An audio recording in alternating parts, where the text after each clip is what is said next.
All right. What's up, conservation biology fam? How y'all doing?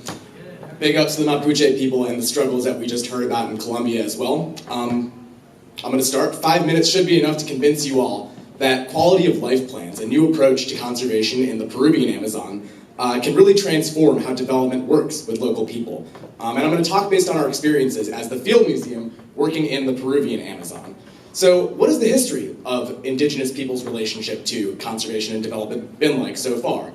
Not great. It's been a history of colonialism, marginalization, genocide, enslavement, and more recently, violent conflicts over natural resources.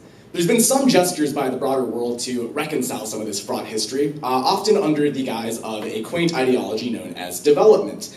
And development in the global south often takes the form of outside interests, whether they're oil companies, oil palm firms, or yes, sometimes environmental NGOs, coming into communities and saying, you're poor, and the pathway to prosperity is insert, fill in the blank, whatever it is that they're offering.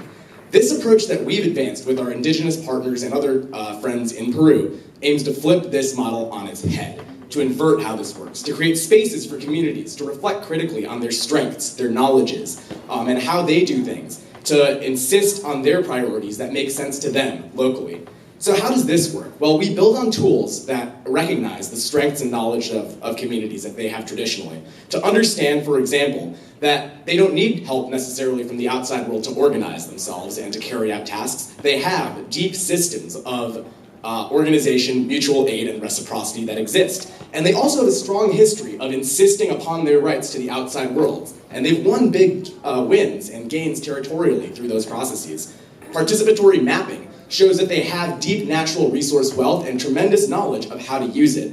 And of course, indigenous people in Peru and elsewhere have strong senses of identity that are beholden to place. And when given a chance to reflect on these priorities critically, local people often shift their priorities away from things that come from the outside, like ranching or fish farms or highways and infrastructure, to things that make sense given their cultural histories and traditions. Artisanal crafts, agroforestry, community-based forest management. And it's not incidental that these types of priorities are often more consistent with the goals of conservation. And we're in an interesting moment in Peru because lots of different actors, including some key government agencies, are recognizing the importance of these types of approaches and of indigenous people for conservation. This is key because these approaches don't just help communities, they help the broader indigenous movement to advocate for their rights. And here's an example of how that's really been successful in Peru. This is the region of Loreto. It's a massive, mega-diverse, carbon-dense region, the size of Ecuador, bigger than Ecuador. This is what it looked like in the year 2000. It had just a couple of protected areas and a governor, a regional president that said, that's it now, we have enough protected land, not one more hectare, not one more square kilometer.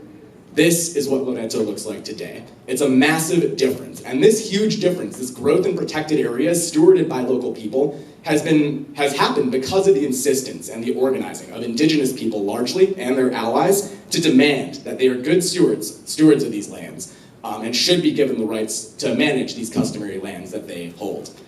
At the same time, declaring lands protected isn't enough. Threats continue to loom large. Mining, oil and gas, illegal logging, agricultural intensification continue to prod at the forest frontier. In green here you see protected areas, and in yellow you see indigenous territories. While there's a lot of them, many of them are overlapped by oil and gas concessions. Roads are often planned to cut through these places in ways that might disrupt forever the political economy of how these places operate. And the deforestation frontier continues to advance. But nevertheless, in spite of these threats, we've seen how empowering local people can generate massive wins, not just for the environment, but for the indigenous movement. And we have a lot of interest right now at this pivotal moment in Peru in coming together and uniting lots of different actors around this shared recognition that the indigenous struggle is a central part of the broader struggle for conservation of the world's biodiversity. So my ask to you, and especially my straight-up conservation biology friends that are in the audience right now, is how are you, through your work, trying to advance this struggle of indigenous people and incorporating local people into your work? How can you bring your skills to bear on this vital question? Thanks.